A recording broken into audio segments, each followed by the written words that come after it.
Hi guys, Coach Cadle here. With everything going on, I thought today would be a good day to talk about disease and what geography's role is with disease. I'd like to start off this unit by saying, love you guys, miss you guys. Let's go ahead and get started talking about disease and its impact on the world. All right, guys, so first off, let's talk about the 5 themes of geography and what their role in all this is. Okay, the 5 themes something we learned about way back in the fall, August, September. 5 themes, of course, being human-environment interaction, place, region, location, and movement. These are all going to play a role, especially movement and human-environment interaction. All right, let's start off with the one we probably know the most about, human-environment interaction. Now, diseases like the bubonic plague tend to start off with the environment. The bubonic plague was carried by fleas on rats. Most theories say coronavirus started off in bats and later transferred to humans. So how humans interact with the environment has a big influence on where disease is coming from.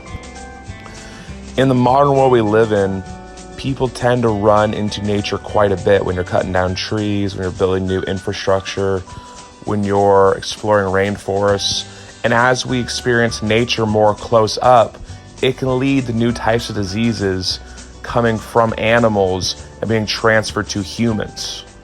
A lot of the major pandemics in modern times have roots in animals and in nature. Now let's talk to probably the biggest theme of geography that's playing an impact here, movement. Our world now is so interconnected. We're seeing movement of people, of goods, of ideas, of cultures, traveling not just from person to person, but from country to country and from continent to continent. So as people move, they're both moving tangible and intangible things. Tangible things being things you can touch, see, and feel, such as goods like fruits, vegetables, cotton, clothing, things like that. And intangible goods such as ideas like religion, like culture, and other intangible things like disease, those small microbes that are being carried by humans. So these diseases are starting off by human-environment interaction, and then movement is allowing them to kind of travel around. Now, it used to be in hunter-and-gatherer societies, it was relatively limited. But now that we have cities and we have means of travel connecting those cities, connecting those communities, it allows ideas, cultures, and disease to spread much more quickly, much more rapidly, and have a much bigger impact. Now, to be clear, movement itself is not necessarily a good or a bad thing on its own. We wouldn't have a lot of the technology we have today. We wouldn't have a lot of the fruits, vegetables, the food. We wouldn't have a lot of the things that we have today without these trade routes, without this movement. However, it can also lead to bad things. Global connection can also lead to disease being easily carried and easily moved, as we're seeing right now in our current environment. Now, movement does not just happen on a global scale. It happens very small scale as well. The movement of people from one house to another, the movement of people in their cars, in trains, in buses, in planes. Yes, that rhymed, I know. But these movements are bringing lots of intangible things with them. If I go meet with someone else about my religion, it's now spreading through that movement. So to summarize, movement is something that allows us to live the modern lives we have today. It allows us to be connected, it allows us to learn and move and grow and become a really modern and civilized society. But with any good thing, there tends to be negatives as well. Disease is obviously a negative thing that's carried out through movement. So movement, like a lot of things, is kind of that double-edged sword. There's a lot of good, but there's going to be some negative with it as well. Now, disease has played a really large role in history on the global scale. A lot of times we talk about history, we want to talk about individual people, we want to talk about individual feats. But disease is one of those things that has played a really big role. For example, when the Europeans came over to the Americas, we saw the dying off of tons of Native Americans because of disease. We're also going to talk about diseases such as the bubonic plague and the Spanish flu of 1918. Let's start off by talking about probably the biggest pandemic that isn't talked about a whole lot, and that's the Great Dying. When Europeans came over to the New World, to Central America, the Caribbean, North America, South America, they brought with them diseases the natives never experienced and had no immunities to. This led to the killing off of about 90% of the native populations in the Americas simply through disease. So the Great Dying was mostly caused through the spreading of smallpox. This disease was something that the Native Americans never experienced before, and because they had no medicines, no vaccines, no built-up immunities to it, it really wiped out entire civilizations, entire cultures of people. And it really helped show Europeans and other people how important diseases and medicines are to keeping stability in the world. So let's talk about the bubonic plague, better known as the Black Death. This plague is probably the most famous in world history because it kills off a larger percentage of the world than any disease before it or after it. This disease was carried by fleas that were living on black rats that were traveling in the hulls of ships throughout Europe and traveling on other trade routes throughout landlocked Europe. Now, the bubonic plague was able to spread because of what we talked about earlier, the ideas of movement and the connectedness of cities in Europe. Also back then, Europe's cities, very unclean. They're throwing their waste in the streets. They're not using proper ventilation in their buildings. So disease was really able to spread quickly, efficiently, and able to go house to house to house, taking out people. Now, there are a lot of theories about where the plague originated. Some say Europe, a lot of people say China, some say Mongolia, which is just north of China, but people are still a little bit split on that. Bubonic plague was a bacterial-based plague, which means it could be killed by antibiotics. Now, antibiotics didn't exist back then, but this disease and the killing off of 1/3 of Europe helped really jumpstart the movement towards antibiotics in modern medicine. So that's at least a positive from the plague. This idea that modern medicine, that modern science was created by the need made by the plague for solutions. Another positive of the plague was the increase in minimum wage. As laborers died off, as the poor died off, it created a demand for more labor, which means that the laborers could charge more money for their services. So, Coach Cadle, why do we care? Why do we care about this disease? Why do we care about bubonic plague? Why do we care about its impact? Well, this increased minimum wages was the first time in European history we really saw the unskilled, the poor, really start getting a foothold and start gaining power. This allowed regular people to grow in influence, and it's one of the reasons we have minimum wage in America. It's one of the big reasons that unskilled labor is still valued in America today. Bubonic plague also played a really big role in religion. During this time, the Catholic Church came out, gave advice, told people what to do, and a lot of the advice didn't work. And it caused a lot of the people to have a distrust of the Catholic Church and move away from it towards other Protestant religions, such as the Baptists, such as the Calvinists, and helped lead to a major reformation in the church and a continued split in Christianity. The plague also led to increased cleanliness in Europe. People began to realize, hey, throwing our waste out the windows, probably not smart. Hey, coughing on each other and not bathing, probably not smart. So it helped lead to a lot of the modern hygiene rules we have today that's helped us reduce and in some instances eliminate diseases, especially those that are bacterial. All right, guys. Let's talk about the 1918 flu, better known as the Spanish flu. This flu was the first modern pandemic, and it's also what we crafted a lot of our modern epidemic responses from. The 1918 flu happened during World War I and was not just exacerbated, but actually hidden by the war. You see, when the flu first breaks out among Spanish soldiers, doctors sound the alarm. They say we need to quarantine troops, we need to stop shipments. But the leaders said, no, we have to send these men into war. It's wartime. We have to fight the Germans. We have to push back the Central Powers.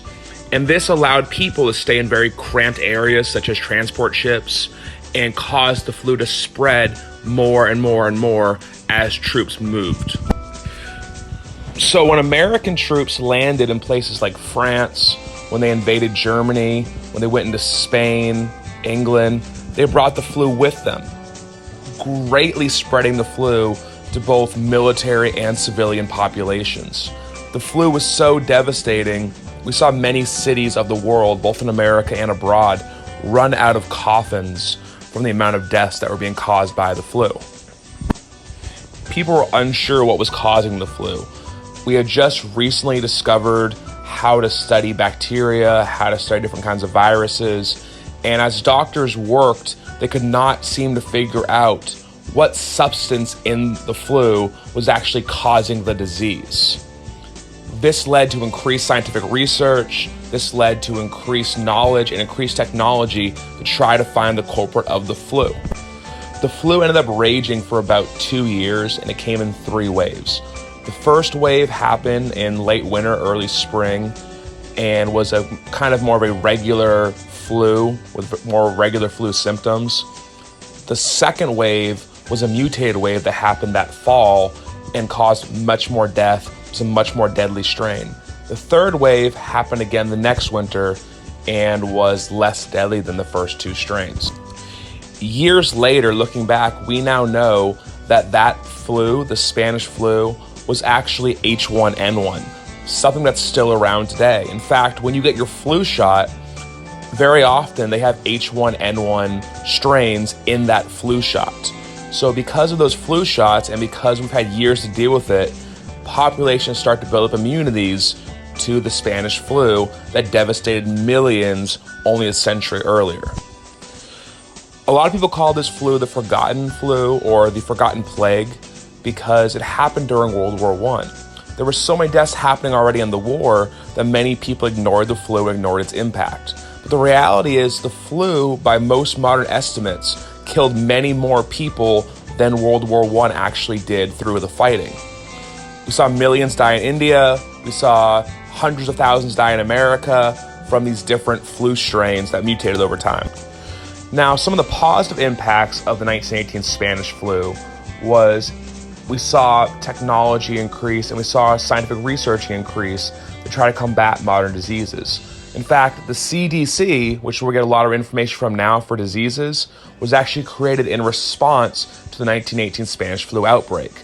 It also led us to trust doctors and led us to create systems that we have in place now for modern day pandemics and epidemics. Quick side note, it's interesting it's called the Spanish flu. Most people actually believe it originated in other places such as France, America, during trench warfare. Well, that would be in France, not America, of course, but you know.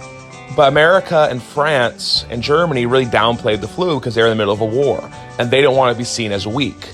So one of the only countries reporting on the flu was Spain because they were neutral. And because Spain was reporting on the flu, they were seen as the culprit of the flu and they were seen as the originators of the flu, even though most modern evidence supports it coming from other places. So that just shows us again, history is about perspective. The people telling the story of history are going to impact what the story is and how it's told. So it's important as historians to look at all different sides of these aspects so we can fully understand the story as a whole. The great thing about the Spanish flu is it happened in 1918, about 100 years ago. We had a lot of modern medicine, we had a lot of things, but the Spanish flu is the reason we have flu vaccines now. The Spanish flu is the reason that we have better medicine, penicillin, the discovery of DNA. Those things were created directly from the impact of the Spanish flu and by researchers trying to prevent a future flu outbreak. So just like anything else in history, the Spanish flu had obviously some major negative impacts. Killing off millions is obviously a terrible, awful thing, but it also had good impacts on our modern society. We have a lot better medicine now. We are a lot better prepared because of the lessons we learned from the Spanish flu. Okay, now I'm not a scientist. I'm not a government official. Well, at least I kind of am as a teacher, but I'm not a high-ranking government official. So I'm not going to begin to say what coronavirus is doing or what it's going to do. But I am going to talk about some of the impacts geography has on this current pandemic, just based on things that we know from our geography textbooks, from our geography lessons, and from our 5 themes of geography. So most experts agree this disease started off in Wuhan, China, which is obviously in Eastern Asia. China has a lot of ports, they have a lot of airplane travel, they have a lot of ways to be connected to the outside world, which is one of the ways this disease was able to spread so quickly. Now, luckily, from lessons we learned from bubonic plague, from the Spanish flu, we've been able to more adequately prepare for this disease than prior diseases. Something else interesting involving the Spanish flu is most people in the media downplayed the Spanish flu. Most people in the media acted like it wasn't even a real problem, which led to people being very relaxed, let public gatherings happen for a very long time. Now, we're more informed, we're more prepared, and that's one of the reasons we're seeing the decrease in public gatherings right now in our society. Now, one of the big geographic things we see in pandemics is the idea of urban versus rural areas. Obviously, if you live in an urban area, which means you're in more of a city, you're going to see more connectedness through public transport, through the close-knit apartment complexes, and disease is going to spread more quickly. In rural areas, you're generally going to see a slower spread of disease because of how spread out societies are. Now, in the modern world, even rural communities like ours here in Van Vleck, we still have a lot of areas where the public comes together, whether that be shopping at H-E-B, shopping at Walmart, shopping at those areas. So the disease can still spread very rapidly. But areas that are rural tend to be a little bit better off because they're not living in the same kind of close quarters as cities. I just want to say I love you guys. I hope you guys are enjoying your families right now, telling your loved ones you love them, being safe, washing your hands, doing smart things. Can't wait to see you again soon at school. Obviously, don't know how long that's going to be, but we're all very excited to see you guys. I love you guys a lot. If you have any questions or comments about this video, feel free to contact me under the comments or email me through Google Classroom. I love you guys. Stay safe. Hopefully see you soon.